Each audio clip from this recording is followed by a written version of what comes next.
Alright, welcome back. So today tuturuan ko kayo kung ano yung console. Okay? Right now, i-delete muna natin tong anong meron sa Javascript. Ayan. Save, refresh, and okay, tapos i-comment out natin to. Ayan. So ngayon tuturuan ko kayo kung ano yung console. Okay? Kung napansin nyo, minsan nagiging annoying na yung alert box or yung message box. So this is tutorial about console versus alert. So far ang ginagamit natin is para matest yung, for example, var a equal kailangan pala natin ng script. Yan. Tapos pasok natin to. So var a equal 1, tapos var b equal 5. Okay? Tapos para var c equal a plus b. Ayan. Tapos i-alert natin. Alert. Ayan. Alert c. Save, refresh. Ayan. So a plus b, which is a 1 tapos b plus 5 equals 6. Okay. Napaka-annoying yan, guys. So instead na ganyan, ang dapat usually ginagamit namin is console actually. Console.log. Okay? Tapos nilalagay namin dito yung C. Okay, slow mo natin console and tapos dot log. Okay, tapos parenthesis, semicolon na, tapos letter C, which is ito. Okay? Okay, so refresh natin. Walang nangyari. Bakit? Kasi si console, makikita natin siya, yung right click, inspect. Okay? So yung nakikita pa lang natin, yung element pa lang, tsaka yung style. This is for HTML, tapos ito naman for CSS.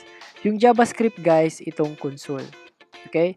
So kung nakikita nyo ito, number 6, yan yung out. Pakahin nga natin to. Ayan.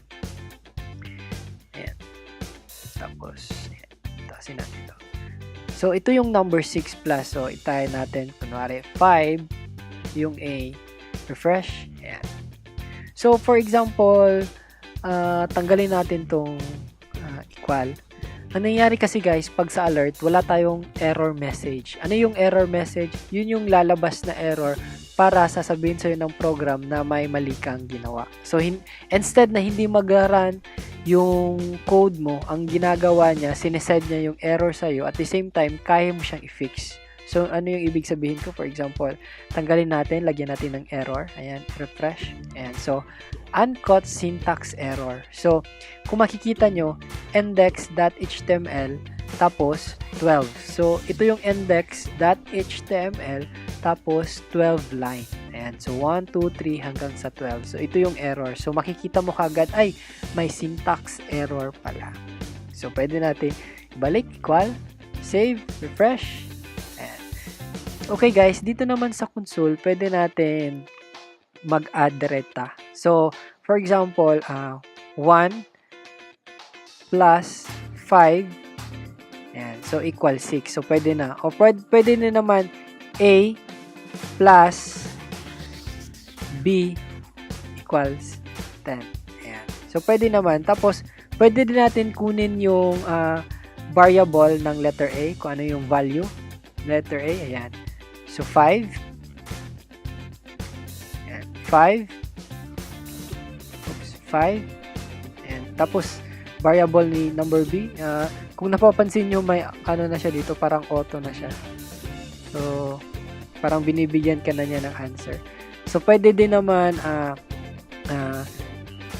A plus C. Ayan. So, that would be 15 kasi yung variable ng 15 is 10. Okay? So, mas maganda si console, tsaka usually, ito talagang ginagamit namin kaysa sa alert na code. So, ayun. Thank you for watching, guys. See you sa next na video.